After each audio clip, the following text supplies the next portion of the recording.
18 মাসে ধারণার চেয়েও বেশি অর্জনের দাবি অন্তর্বর্তী সরকারের। রাজনৈতিক, কূটনৈতিক, অর্থনৈতিক এবং সংস্কার ইস্যুগুলোতে ভিন্নমত বিশ্লেষকদের। এবং বিসিবি পরিচালক নাজমুলকে অর্থ কমিটি থেকে অব্যাহতিই সরাতে হবে পরিচালকের পদ থেকেও, অন্যথায় মাঠে নামবেন না ক্রিকেটাররা। প্রায় 18 মাস রাষ্ট্র পরিচালনার পর আগামী ফেব্রুয়ারির মাঝামাঝিতে শেষ হচ্ছে অন্তর্বর্তী সরকারের মেয়াদ। সব ঠিকঠাক থাকলে ওই সময়ে নতুন নির্বাচিত প্রতিনিধিদের কাছে ক্ষমতা হস্তান্তর হবে। কিন্তু একটি বিশেষ অবস্থার মধ্য দিয়ে দায়িত্ব নেওয়া সরকার কতটুকু সফল চলছে সেই আলোচনাও। সরকারের দাবি কম সময়ে ধারণার থেকেও বেশি অর্জন রয়েছে তাদের। তবে রাজনৈতিক, কূটনৈতিক, অর্থনৈতিক অর্জন এবং সংস্কার, বিচার ও দুর্নীতি দমন নিয়ে ভিন্নমত অবশ্য বিশ্লেষকদের।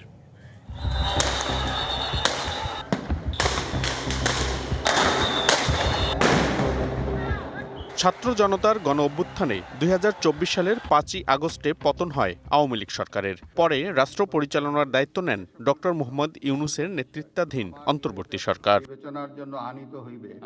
সবকিছু ঠিকঠাক থাকলে ফেব্রুয়ারিতে জাতীয় নির্বাচনের পরপরই নতুন সরকারের কাছে দায়িত্ব বুঝিয়ে দিয়ে নিজেদের মেয়াদ শেষ করবে অন্তর্বর্তী সরকার। সরকারের এই পথ চলায় শেষ সময়ে তাই চলছে নানা হিসেব নিকেশ। কি করেছে বর্তমান সরকার, আর ব্যর্থতাই বা কোথায়, চলছে এসবের বিশ্লেষণ। সরকারের প্রস্তুতি।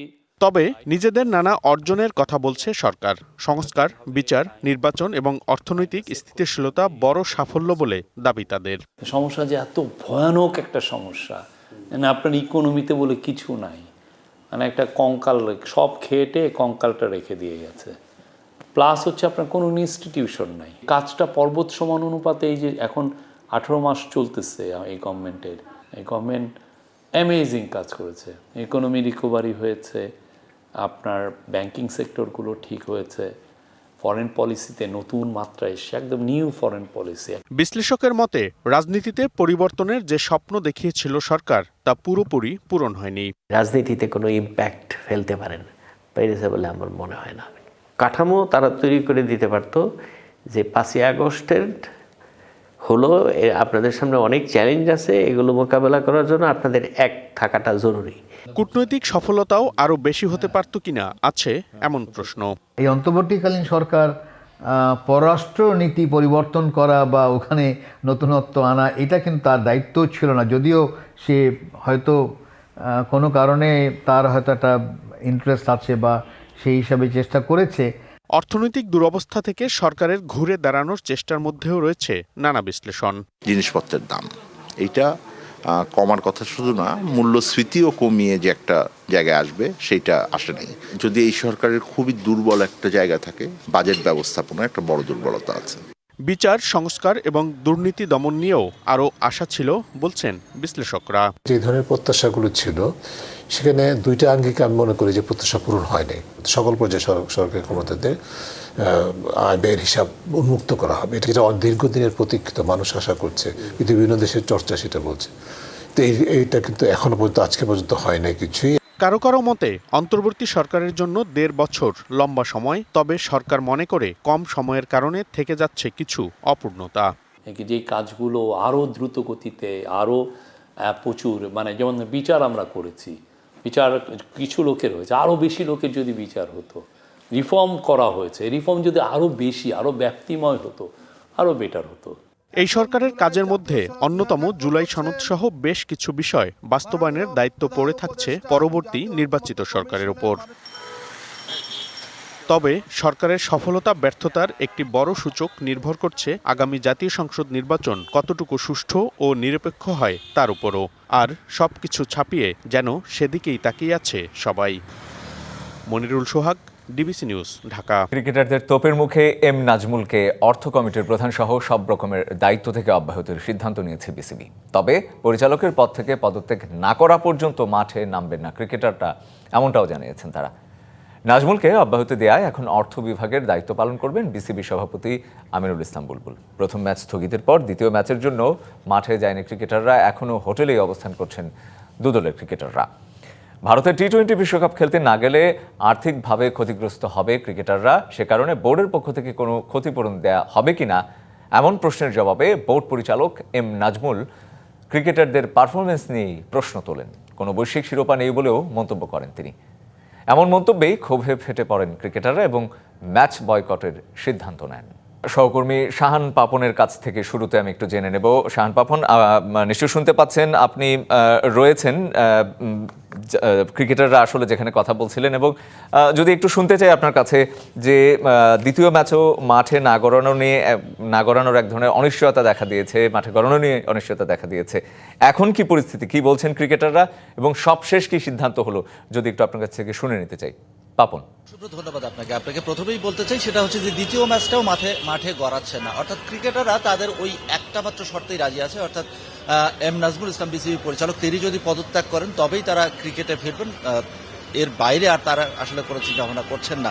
এদিকে কিছুক্ষণ আগে বিসিবির অর্থাৎ বিপিএল এর গভর্নিং কাউন্সিলের সদস্য সচিব এবং বিসিবি পরিচালক ইফতেখার রহমান মিঠুর সাথে আমার কথা হলো। তিনি যেমনটা জানালেন যে ক্রিকেটারদের আস্থায় আনার জন্য সব রকমের প্রচেষ্টা তারা করেছেন, এবং তার মধ্যে অন্যতম ছিল যে অভিযুক্ত বোর্ড পরিচালককে সব ধরনের দায়িত্ব থেকে অব্যাহতি দেয়া, এবং সেটা তারা করেছেন।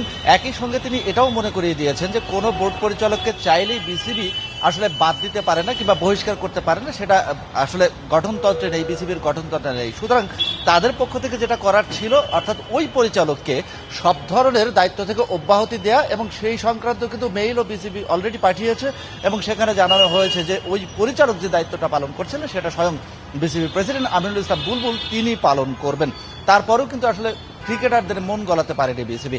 সবশেষ যে আপডেটটা তিনি জানিয়েছেন আমাকে, যে রাত 8টায় ফ্র্যাঞ্চাইজি কর্তাদের সাথে নিয়ে তারা বসবেন, অর্থাৎ ফ্র্যাঞ্চাইজি মালিকদের অভিমত তারা জানার চেষ্টা করবেন। একই সাথে এটাও কিন্তু তারা বলে রেখেছেন সম্ভবত বিপিএল এর এই যে চলমান আসর সেটার এখানেই সমাপ্তি ঘটতে যাচ্ছে, কেননা ক্রিকেটাররা যদি মাঠে না ফেরে তাহলে আসলে করার কিছু নেই, সেক্ষেত্রে বিপিএল বন্ধ করে দিতে তারা আসলে বাধ্য হবেন, এবং সেই বিষয়টি নিয়েই আসলে আলোচনায় বসবেন তারা রাত 8টা নাগাদ। বিসিবির যে কার্যালয় আছে গুলশানে, সেখানে তারা আসলে মিটিংয়ে বসবেন এবং ফ্র্যাঞ্চাইজি কর্তাদেরও মতামত নেবেন বিসিবি কর্তারা, সেটাই জানিয়েছেন।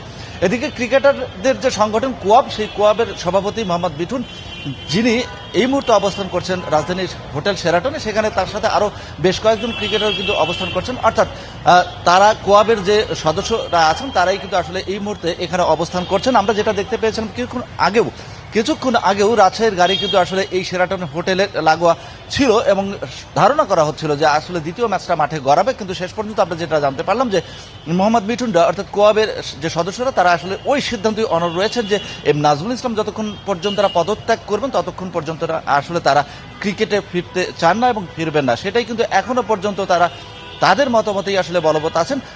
পক্ষান্তরে বিসিবি যেটা ভাবছে সেটা হচ্ছে যে এই মুহূর্তে আসলে এই বিপিএল নিয়ে চূড়ান্ত কোনো সিদ্ধান্ত নেওয়া ছাড়া আর তাদের সামনে কোনো গত্যন্তর নেই। সেখান থেকেই ইফতেখার মিঠু যেটা জানালেন যে সম্ভবত বিপিএলটাকে বাদ দিতেই হচ্ছে, এবং তার আগে তারা যে কাজটা সারতে চান, বিপিএল এর যে ফ্র্যাঞ্চাইজিগুলো আছে তাদের কর্তাদের সাথে তারা আসলে বসতে চান, এবং বসেই তারা মূলত এই সিদ্ধান্তটা নিতে চান। আপনি জানেন যে এই বিষয়টার সৃষ্টি হয়েছিল এম নাজমুল ইসলামের একটা বক্তব্য নিয়ে, তার আগেও তিনি ক্রিকেটার তামিম ইকবালকে নিয়ে একটা মন্তব্য করেছিলেন, এবং সবশেষ ক্রিকেটাররা আসলে যদি বিশ্বকাপে বাংলাদেশ দল খেলতে না যায় সেক্ষেত্রে ক্রিকেটারদের আসলে কোনো পারিশ্রমিক দেওয়া হবে কিনা, কেননা বিশ্বকাপে খেললে তারা নিশ্চয়ই মোটা অঙ্কের পারিশ্রমিক পেতেন, সেটা আসলে বোর্ডের পক্ষে দেওয়া হবে কিনা যদি ক্রিকেটাররা বিশ্বকাপে খেলতে না যায়, অর্থাৎ বাংলাদেশ বিশ্বকাপে অংশ নেয় নাই। সেখানেই আসলে তিনি যে মন্তব্যটা করেছিলেন সেই মন্তব্যের প্রেক্ষিতে একটা বিরূপ মন্তব্য, নেতিবাচক মন্তব্য, সেই মন্তব্যের প্রেক্ষিতেই কিন্তু আসলে ক্রিকেটাররা বারবার সেটা উল্লেখ করছেন যে তিনি আসলে ক্রিকেটারদেরকে প্রত্যক্ষ এবং পরোক্ষভাবে অপমান করেছেন এবং এর আগেও করেছিলেন। সুতরাং এই বোর্ড পরিচালক যতদিন বোর্ডে আছেন ততদিন তারা আসলে ক্রিকেটেও কোনো কার্যক্রমে অংশ নেবেন না, এবং শেষ পর্যন্ত আমরা যেটা জানতে পেরেছি যে ওই একই সিদ্ধান্তে অনড় রয়েছেন মোহাম্মদ মিঠুন তথা কোয়াবের সদস্যরা, এবং তারা আসলে আর মাঠে ফিরে যাবে। প্রথম ম্যাচটা তো সময় মতো মাঠে গড়ায়নি, দ্বিতীয় ম্যাচটা যাও সম্ভাবনা ছিল শেষ পর্যন্ত সেটাও আর মাঠে গড়ালো না। অর্থাৎ বিপিএল সংক্রান্ত যে তথ্যটা সবশেষ আমার কাছে রয়েছে সেটা হচ্ছে যে বিপিএল সম্ভবত আর মাঠে গড়াচ্ছে না এই আসরে, অন্তত বলা চলে, কেননা বিসিবি অলরেডি যে সিদ্ধান্তটা নিয়েছে যে অনির্দিষ্টকালের জন্য বিপিএল বন্ধ ঘোষণা করা হতে পারে, এবং সেটার জন্য অপেক্ষা করতে হবে ফ্র্যাঞ্চাইজি কর্তাদের সাথে। অর্থাৎ আপনি যেটি বললেন একদম পরিষ্কার। শাহান পাপন, আপনার কাছ থেকে আমি শুনে নিলাম যে রাত 8টায় আসলে বোর্ড কর্তাদের সাথে বৈঠকের পরই আসলে চূড়ান্ত সিদ্ধান্ত নিশ্চয়ই জানা যাবে। থাকুন সেখানে, আপনার কাছ থেকে নিশ্চয়ই পরবর্তীতে আমি আরও আমার অন্যান্য সহকর্মীরা খবরাখবর জেনে নেবেন। ধন্যবাদ আপনাকে শাহান পাপন যুক্ত হওয়ার জন্য। ক্রিকেটারদের তোপের মুখে এম নাজমুলকে অর্থ কমিটির প্রধান সহ সব রকমের দায়িত্ব থেকে অব্যাহতির সিদ্ধান্ত নিয়েছে বিসিবি। তবে পরিচালকের পদ থেকে পদত্যাগ না করা পর্যন্ত মাঠে নামবেন না ক্রিকেটাররা, এমনটাও জানিয়েছেন তারা। নাজমুলকে অব্যাহতি দেওয়ায় এখন অর্থ বিভাগের দায়িত্ব পালন করবেন বিসিবি সভাপতি আমিনুল ইসলাম বুলবুল। প্রথম ম্যাচ স্থগিতের পর দ্বিতীয় ম্যাচের জন্য মাঠে যায়নি ক্রিকেটাররা, এখনও হোটেলেই অবস্থান করছেন দুদলের ক্রিকেটাররা। ভারতের টি-20 বিশ্বকাপ খেলতে না গেলে আর্থিকভাবে ক্ষতিগ্রস্ত হবে ক্রিকেটাররা, সে কারণে বোর্ডের পক্ষ থেকে কোনো ক্ষতিপূরণ দেয়া হবে কিনা এমন প্রশ্নের জবাবে বোর্ড পরিচালক এম নাজমুল ক্রিকেটারদের পারফরমেন্স নিয়েই প্রশ্ন তোলেন। কোনো বৈশ্বিক শিরোপা নেই বলেও মন্তব্য করেন তিনি। একটু বার্তাকক্ষ থেকে আমাদের সাথে সহকর্মী আবু নাইম যুক্ত হচ্ছেন, তার কাছ থেকে একটু জেনে নেব ক্রিকেটারদের যেই দাবি। আবু নাইম নিশ্চয় শুনতে পাচ্ছেন, ক্রিকেটাররা আসলে একটা দাবিতে কিন্তু এখন অনড় যে বিসিবি পরিচালকের পদ থেকে আসলে এম নাজমুলকে সরিয়ে দিতে হবে। সেইটি কি আসলেই চাইলেই কি আসলে সরিয়ে দেওয়া যায় কিনা, বা সেই প্রক্রিয়াটা কি, যদি সরানোর ক্রিকেটারদের দাবি যদি শেষমেশ মেনে নিতে হয় সেই প্রক্রিয়াটা আসলে কি হবে? কারণ আমরা দেখেছি যে এরই মধ্যে বিপিএল কিন্তু বন্ধ হবার উপক্রম, প্রায় বন্ধ হয়ে গেছে, আজকে দ্বিতীয় ম্যাচও মাঠে গড়ায়নি। এই তাহলে চাইলে কি আসলে সরিয়ে দেওয়া যায় কিনা এবং প্রক্রিয়াটা কি হতে পারে? ধন্যবাদ রঞ্জন। আসলে বিসিবি পরিচালকদের সরিয়ে দেওয়ার যে সংবিধান বাংলাদেশ ক্রিকেট বোর্ড প্রণয়ন করেছে, সেই হিসেবটা করলে আসলে এই মুহূর্তে এম নাজমুলকে সরানোটা বেশ কষ্টকর নয়, এক কথায় যদি বলি আমি যে একেবারে অসম্ভব। কেননা বেশ কিছু নিয়ম নীতিমালা কিন্তু বিসিবির গঠনতন্ত্রে আছে। সে জায়গায় যদি এম নাজমুলকে সরানো হয়, প্রথমে যেটা করতে হবে এম নাজমুলকে অসুস্থ হতে হবে, যেটা কিনা এই মুহূর্তে অসম্ভবই বলা চলে। তো তিনি যদি অসম্ভব না হন তাহলে আরেকটা পথ তার জন্য খোলা আছে, তাকে বিদেশ চলে যেতে হবে। তিনি যদি বিদেশ চলে যেতে পারেন তাহলে হয়তোবা তাকে এই পদ থেকে অব্যাহতি দিতে পারে বাংলাদেশ ক্রিকেট বোর্ড। আর যদি সেটাও না হয় তাহলে আরেকটা গুরুত্বপূর্ণ ব্যাপার রঞ্জন, সেটা যদি বলি যে পরপর 3টা বোর্ড মিটিংয়ে তিনি যদি অ্যাটেন্ড না করেন সেক্ষেত্রে তাকে বাংলাদেশ ক্রিকেট বোর্ড অব্যাহতি দিতে পারে। আমার জানা মতে এখন পর্যন্ত প্রায় সবগুলোই বোর্ড মিটিংয়ে এম নাজমুল ছিলেন আমার জানা মতে, যতটুকু আমি জানি। তো সে জায়গায় সেই সুযোগটাও বাংলাদেশ ক্রিকেট বোর্ডের হাতে এখন অন্তত নেই।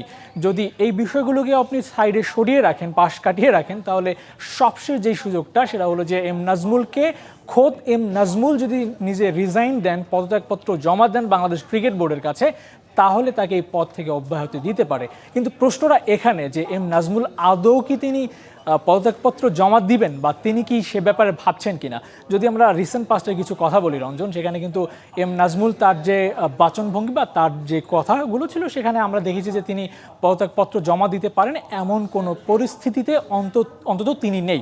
তো সে জায়গা থেকে যদি বলি যে বাংলাদেশ ক্রিকেট বোর্ড তাকে অব্যাহতি দিতে পারে এমন কোনো রাস্তা এখন পর্যন্ত খোলা নেই রঞ্জন। তবে যে ব্যাপারটা সবচেয়ে অ্যালার্মিং ব্যাপার সেটা হচ্ছে যে বাংলাদেশ ক্রিকেট বোর্ডের বর্তমান পরিচালকরা বিভিন্ন সময় মিডিয়া গণমাধ্যমে যেভাবে ওপেনলি কথা বলেছেন সেটা কিন্তু এই পরিস্থিতিতে এনে দেওয়ার জন্য যথেষ্ট বড় ভূমিকা রেখেছে। আমরা যদি বলি যে আবু নাইম, আমি বুঝতে পেরেছি আপনার কথা। আমি যদি আপনাকে আরেকটা প্রশ্ন করতে চাই ঘুরিয়ে, যে এই যে অচল অবস্থা দেখা দিয়েছে সেটি কাটার কোনো সম্ভাবনা রয়েছে কিনা, কোনো মানে পরিস্থিতি আসলে কোন দিকে গড়াচ্ছে, সবচেয়ে খারাপ আসলে কি হতে পারে, কোন ভবিষ্যৎটা কোন দিকে আসলে এই অস্থিরতার? একটু আগে তো শাহান বাবন বলেছেন যে বাংলাদেশ ক্রিকেট বোর্ডের একটা মিটিং ডেকেছেন, সেখানে মিটিংয়ের পরই সব কিছু সিদ্ধান্ত হবে। তবে যতদূর আমরা জেনেছি বা ক্রিকেটাররা বা কোয়াব যে দাবিটা বিসিবির কাছে তুলেছে, যে দাবিটা তারা করেছে, সেই দাবিটা যদি না মেনে নেয় তাহলে অনির্দিষ্টকালের জন্য বিপিএলটা বন্ধ হয়ে যেতে পারে। আর যদি দাবিটা মেনে নেয় বাংলাদেশ ক্রিকেট বোর্ড, অর্থাৎ এম নাজমুলকে তার পদ থেকে অব্যাহতি দেয়, তাহলে হয়তোবা ক্রিকেটটা মাঠে গড়াতে পারে। আর যদি ধরেন বাংলাদেশ ক্রিকেটাররা যে দাবিটা তুলেছে বোর্ডের কাছে, সেই দাবিটা যদি শেষমেশ যদি তারা মেনে না নিতে পারে, যদি নিতে পারে, সেক্ষেত্রে কিন্তু বিপিএলটা অনির্দিষ্টকালের জন্য বন্ধ হয়ে যাওয়া ছাড়া কোনো উপায় নেই। তো সে জায়গায় বাংলাদেশ ক্রিকেট বোর্ড তাদের এই পরবর্তী যে মিটিংটা আছে সেখানে তারা কী সিদ্ধান্ত নেয় এটার উপর ডিপেন্ড করবে যে বিপিএলটা আদৌ মাঠে গড়াবে কিনা রঞ্জন। আবু নাইম, আমরা বুঝতে পারলাম আপনার কাছ থেকে আসলে সেই একই কথা আসলে বৈঠকের পরে আসলে অনেকটাই হয়তো বা স্পষ্ট হবে। এবং আপনার কাছ থেকে আমি যেটা জানলাম যে আসলে পরিচালকের পদ থেকে সরানো আসলে এখন খুব বেশি আসলে সম্ভাবনাও আমরা দেখছি না। সেই ক্ষেত্রে আসলে ভবিষ্যতের দিকে তাকিয়ে থাকা ছাড়া বা সামনের দিনগুলোতে আসলে স্পষ্ট হবে কোন দিকে যাচ্ছে বাংলাদেশের ক্রিকেটের ভবিষ্যৎ। আবু নাঈম, আপনাকে অসংখ্য ধন্যবাদ আমাদের সাথে বার্তাকক্ষ থেকে যুক্ত হয়ে সময় দেওয়ার জন্য।